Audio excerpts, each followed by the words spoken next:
Al, it's Bob and Tony here in Eastern Connecticut. Welcome to the show, Al. Good evening, Al. Thank you, Bob and Tony. It's a pleasure to be here with you guys. Well, the pleasure is ours, Al, and please thank Ira, your publicist for us, who's been terrific throughout the booking process. It's a pleasure to hear your voice, and you're the third umpire we've had on this show, and some of our greatest shows have been umpiring because of the scope of what they see, and we love baseball here. And tonight's really our first baseball show of the year. We're going to have both you and Eli Gerber on the show today, and it's a pleasure to meet you, Al, and thanks again for your cooperation. Thanks so much. Well, for sure. And when you guys talk to Eli, please tell him I said hello. Oh, we'll definitely do that. And, man, the names that we've come across, there'll be a lot we mentioned tonight that'll be familiar with you. But for our folks at home, Al was a Major League umpire for 26 years, from 1976 to 2001. Some of the highlights of his career, Tony, he was on the field for Cal Ripken's record-setting streak to break Gehrig's record. Of course, Nolan Ryan's 300th victory. Al was umpiring in the World Series during the '89 campaign when the earthquake struck, Tony. Altogether, about 3,400 regular season games, 54 postseason games, all-star games, you name it. And that's been Al's career, and it's, again, Al, we call it a little triumph and a lot of tragedy there, but it's great to hear your voice. And I'm going to take it back to the beginning, Al, and we always usually ask this to the umpires that came on. It's a type of business, Al. We talk to a lot of players, but you either go one way or the other. What made you have an attraction to umpiring? And maybe tell us how tough a life it was toiling in the minor leagues until you received that call-up in '76. Well, I'll tell you, Bob and Tony, actually, no one really grows up wanting to be an umpire. You grow up wanting to be a player. Right. And, of course, when that hard, harsh realization sets in that you're not good enough to be a player, you kind of set your sights elsewhere. And for me, I had umpired since I was a junior in high school as a second summertime job. I was, at the time, writing for a newspaper. I was out of college, and I was writing for a newspaper in Trenton, New Jersey. I asked our major league writer there how one would get into organized baseball as an umpire.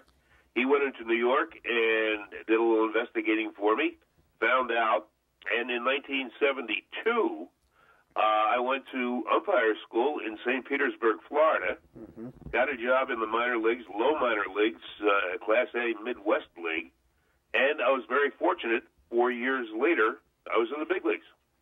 That's, there's been other stories of guys who have toiled a lot longer, Al, and we have a team right down the road here in Norwich and single A ball, and I see what kind of lives these guys lead. One night they'll have to be in Norwich, and the next night it'll be upstate New York, and they're driving, and I tell you, it's something. It is not a profession for the meek at heart, especially in the low minor leagues. We are, on the road constantly, unlike a ball club that goes home for 3, 6, or 9 days at a time.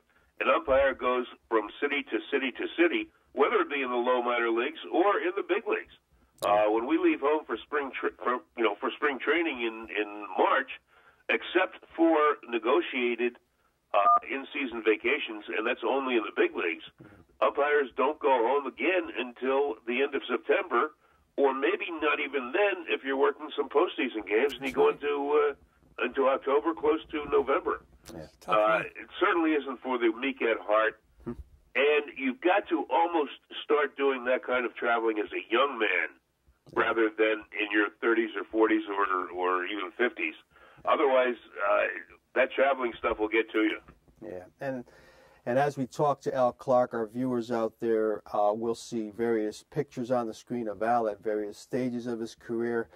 In front of me, I have the new book. We'll go back and forth from the book to outside of the book, Al. As we talk to you again, the book is called here it is, I got to turn it that way, Called Out But Safe, A Baseball Umpire's Journey, a book that Al collaborated with Dan Schlossberg, a good friend of our friend Chris Mascaro. But Chapter 3 of the book, I received the book, I believe, Thursday or Friday, Al, from Ira, and Chapter 3, I've been skimming through it. It's just tremendous reading. The art of umpiring, you tell how tough it is being on the road, and you also give advice to the type of person who should be and should not be an umpire. And that kind of hit home with me. You have to have a kind of a personality to do what you did.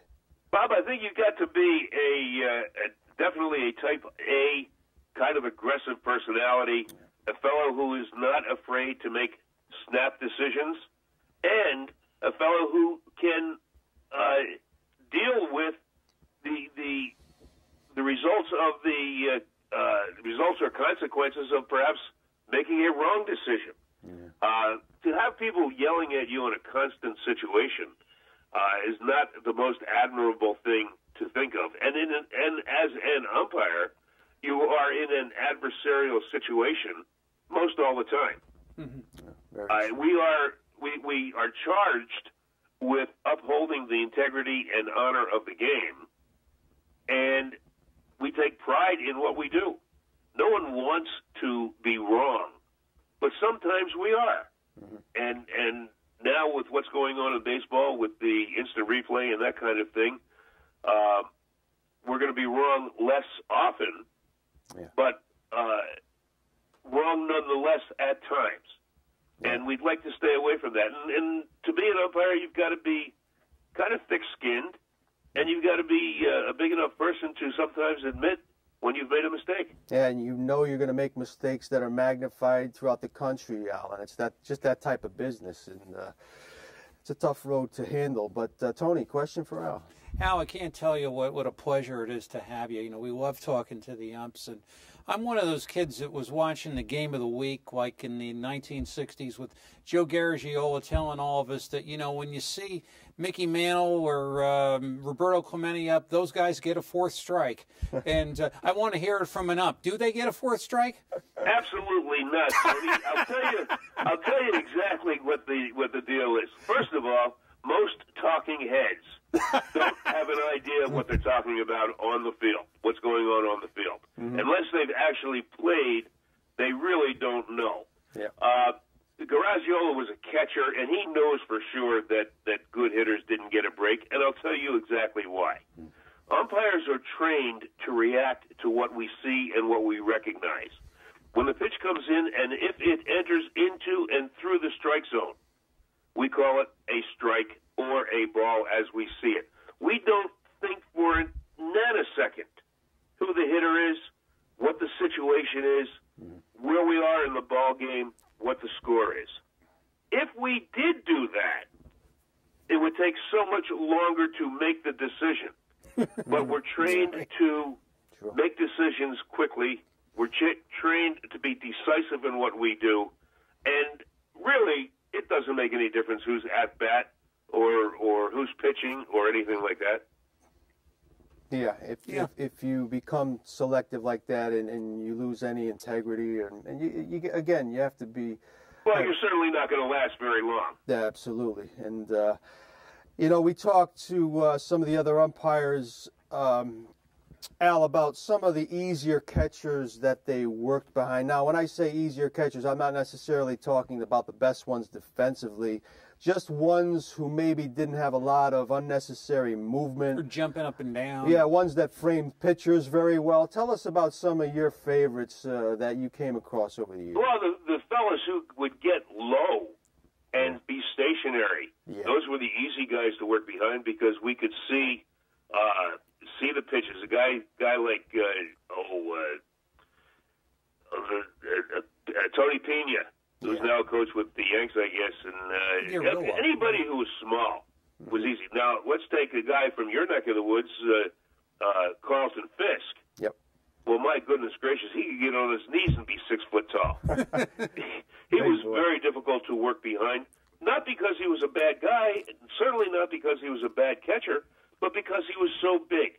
And most umpires are not that tall, and we've got to position ourselves perhaps in a different position to see around him and to be able to do our job as best we can. Catchers, you know, and the talking heads, and I refer to announcers as talking heads, they talk about framing pitches and things like that. Well, once again, if they didn't catch, they really don't know what framing a pitch is. And if I tell you now that framing a pitch doesn't have anything to do with the way you move your glove, but has everything to do with where you catch the ball in the glove, you're going to look at me like I've got four heads and say, what the hell is he talking about? Yeah. But the truth of the matter is, if it's a right-handed hitter and the pitch is perhaps a little bit outside, but the catcher holds his glove so the heel of the glove is across the outside part of the plate, but actually he's catching it in the web, that is framing the pitch, and conversely on the inside. It's not moving your glove around so the umpire can't see. I mean, really, guys, umpires are not idiots. No. And if we see a catcher move a glove from the outside back over the plate, do you think that's going to fool us? Oh, it's always going to show you up to me, Al. In a way, that sure is. Yeah. That's not going to get it done. No.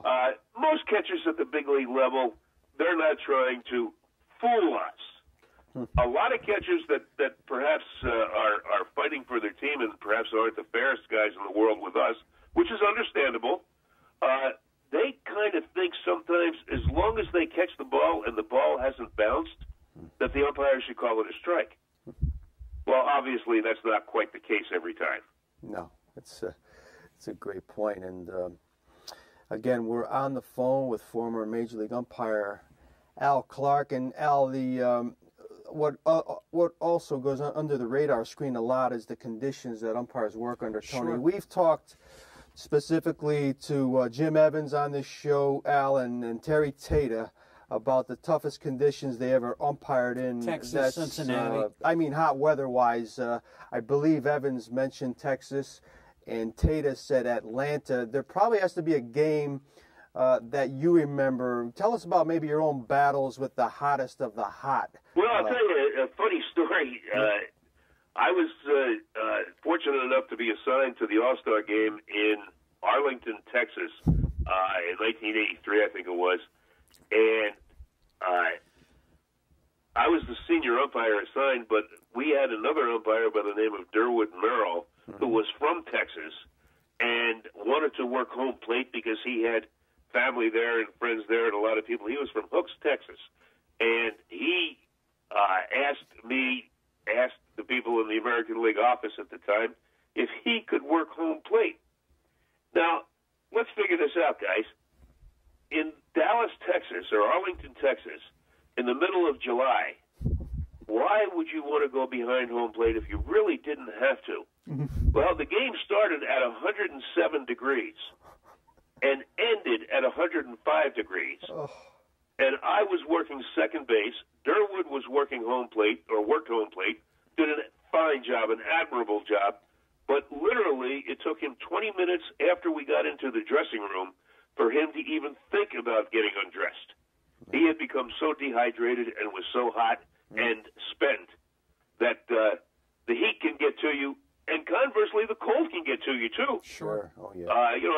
I can remember working in Toronto at Old Exhibition Stadium in April where the snow was flying sideways as it was coming off the lake. And that is not a very, very good situation to be, it's not conducive to concentration, keeping your concentration level high. Yeah, that's true. We got a tough winter here, Al, and we always wait for the hot weather. And when that gets here, we're complaining about the heat and humidity. But yeah, but I'll tell you what, I'd much rather work in the heat than work in the cold. Yeah, well, I like the heat better than cold myself. But you having worked in it, we talked to Terry Tata about, you watch those old Cincinnati Red games on the carpet at Riverfront, and on the NBC telecast, you'd see the heat waves coming off the carpet.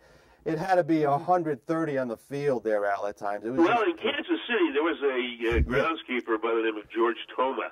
Yes. And he would put, during the heat of the summertime, he would put a thermometer on the turf, and it would easily read to 170 degrees. And if you guys know, when the turf is laid, underneath the turf is rubber, and underneath the rubber is some concrete. Right. And the the heat as it radiates down from the sun goes through the turf, through the rubber to the concrete, and bounces back up.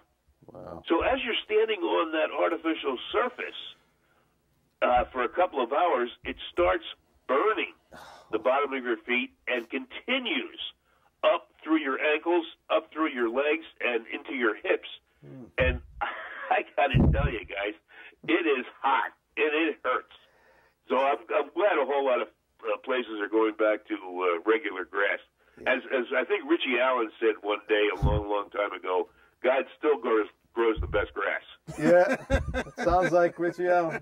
He did Yeah. say, what did he say once, Tony? If I can't... If my horse won't eat it, I won't play on it. So, yeah, there you go. One and only Richie Allen. Yeah, I think he also said something like, if I'm not going to bet on it if it can read. That's Richie. That's Dick Allen, babe. All right, Tony, question for Al. You know, and Al, when you talk about the chronology of the umpire, a lot of us, I don't think, even really knew the umpires existed except for a beef. But up until the time when Ron Luciano started to make the umpire, you know, a character, a part of the game. And how did you feel about that? How did the other umps feel about that? Well, I had the, quote, privilege of working with Ron my first year in the big leagues in 1976. I was on a crew with Luciano, and our crew chief was Bill Haller, and the fourth member of our crew was Larry McCoy. And to work with Luciano was a complete antithesis of everything that we had learned going through the minor leagues, going through umpire school, and completely different from how anybody else ever worked in the big leagues, except maybe Emmett Ashford. Ronnie, you know, he kind of became an entity all onto himself, and people expected to see him shoot guys at first base, get into an argument, and kind of put his hat on the side of his head. Whereas we all thought that was kind of comical and funny, it didn't really resonate real well with umpires because we take our job very seriously. And we take a tremendous amount of pride in what we do and what we did and what we do and how we do it. And for Ronnie to be frivolous like that took away from some of that pride. Now, the notoriety that he, gained for us, I guess any kind of publicity is good publicity, but I would rather earn it through being noticed for the kind of job and the way we carried ourselves rather than the frivolousness with which he worked. Yeah. I think that's the attitude we got from the other umpires, Tony. Yeah, just maybe a little over the top, but, it was entertaining for the fan, that's for sure. And a little back to the book, Al, some of the tougher times of your life, of course, Chapter 16, Credit Denied. This had to do with the 2001 termination of Al by Major League Baseball due to the airline ticket issue. Basically, for our fans out there, let me try to put it in a nutshell, Al. You used a league-issued air travel card to get on a last available flight from Atlanta to South Florida. This was with your wife. The mistake you made was pretty much not calling the commissioner's office right away. I know you plan to umpire maybe another year or two after that, Al, but did it sting you not going out on your own terms? Oh, absolutely it did, and I'm very, very sorry for that. I made a mistake. Other guys had done the same thing, and the ball game in Atlanta had gone into extra innings. I own a home in South Florida, along with here in beautiful colonial Williamsburg, Virginia. And I was going down to South Florida. I had downgraded our first-class airplane ticket, which is absolutely legal if we're going to deviate our travel. And we were assigned, my crew was assigned to go from Atlanta to Boston with a day off.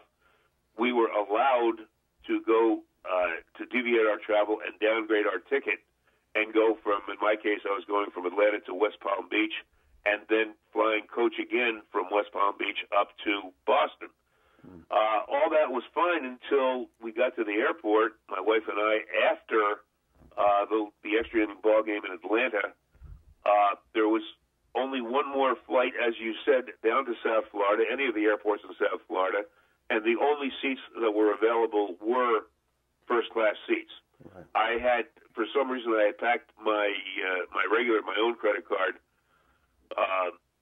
in a bag that was not accessible. I took out the Lig Air Travel card and put both our upgrades on that card, and then got down and was doing things at the house and everything, and never called the commissioner's office and our secretary, the umpire's assistant, and that's what I was terminated for. Yeah. It would have been easy for them to say, "Hey, Al, you owe us $300 or $400, whatever it was." They chose not to. That was their prerogative. Of course, I didn't like it. I like you said, I was 54 years old. All I wanted to do was work another year. Yeah. I had enjoyed a tremendous career, guys. I came up and right from the outset of my career, working with Bill Haller, one of the finest, best guys you could ever work for your first year in the big leagues, to my third year, I worked that one-game playoff between the Yanks and Red Sox, the Bucky Dent game. Right. It was magical. I lived a dream. I mean, every day I went to work, my office was Yankee Stadium and Fenway Park and Comiskey Park and all those Kauffman Stadium, and I lived a dream. Yeah. I absolutely lived a dream. That's For 30. it to end the way that it ended, that was terrible. Yeah. But you know what? It did. And I had always said that baseball was not the end. It was always a means to an end. Right. And that's what I live with today. And you're very candid about it in the book. And again, a few years later, of course, the memorabilia snafu that landed you in jail. I mean, this is chapter 17, Tony. We were reading a little bit before the show, Al. You go into detail. Basically, again, for our fans, to give you the short version, Al signed some letters of authenticating balls used in Nolan Ryan's 300th win. Bottom line, they were mailed in Virginia, and Al subsequently pleaded guilty to one count of mail fraud. He had put some trust in a friend of his, and again, for anybody interested in the book, it'll be out next month, nebraskapress.unl.edu. Go to there for more. But to me, Al, the Judge Bissell, who was on that case, he really came down very hard on you. I'm sure it was very embarrassing, but you kind of conveyed in the book, you learned a lot about life while you were incarcerated. Oh, I sure did. You try to turn a negative into a positive, and I certainly never expected I would be in that kind of situation. It happened. I was doing trying to do something for a friend. It turned out obviously very, very wrong, and I knew I was wrong when I was doing it. But I was just doing something for a pal, or at least a fellow that I thought was a pal, and I did it anyway. Yeah. It's like my dad said to me. He said to me before he passed away, he said, "Al, what were you thinking?" And obviously I wasn't, and I said to him, "Dad, I just never thought it was going to be that big a deal." Yeah. And obviously I was wrong. But that said, yes, it was embarrassing, and yes, it was very, very difficult. However, some good things came out of it, if you can possibly believe that. I learned a lot about patience, being patient. I learned that time is just time, and it doesn't go quickly, nor does it go slowly. It just progresses. I learned also that not all people that are incarcerated are bad people or even bad criminals. No. I came across some people that were good guys. As a matter of fact, I ended up teaching a class, an officials class, while I was incarcerated. There were about 30 or 40 people in that class. We actually went out on the intramural fields, and I taught them positioning in hopes that when they got out, maybe they might take officiating up as an avocation, not as a vocation, and maybe they could, feel good about themselves and that kind of thing. I even came out, when I got out, I opened a website, opened a business called AreYouReadyForJail.com, and it lasted for a couple of years, and I helped a lot of people, like I say, who never thought they'd be in a situation that I was in. I spoke to the people who were going to be incarcerated, along with their families. Yeah. Because it's just as difficult when that happens to a family member. Yeah. And, you know what, guys, sure, we can be embarrassed, and I live in a community, I'm sure you guys do too, that not everybody is lily white, and sometimes you make decisions and it's the wrong decisions. Sometimes you get away with it, and sometimes you don't. In my particular case, and as you said, Judge Bishel was the presiding judge in the federal court in Newark, New Jersey, where I was tried. Right. And he was a hockey official. And he had seen me, he was a baseball fan, and he had seen me work many times. He stated that in open court. And unfortunately for me, he held officials to such high acclaim, and he said in open court that he was going to make an example of me, and he did. And that was after my attorney and the prosecuting attorney had come to a deal that I would serve no time, but do a lot of community service. And that probably would have been the right thing, but it didn't happen. So we deal with it. And those 120 days that I was incarcerated, I'm certainly not going to allow that to define who I am and what I was for the rest of my life. It's just part of my life, and I learned something from it, and I turn the page and move on. That's the great part of the book, the life lessons learned. And we got about a minute left, Tony. Final question for Al. Yeah, and Al, as far as all the managers, which one you think was the worst bench jockey and gave you the worst beef? Well, probably the most irreverent was Dick Williams. I mean, he was just bad every single day. The fellow that I didn't get along with most, it's probably not right to say his name, but his initials were Frank Robinson. Gotta love that. Again, the book, Called Out But Safe, A Baseball Umpire's Journey, available May 1st.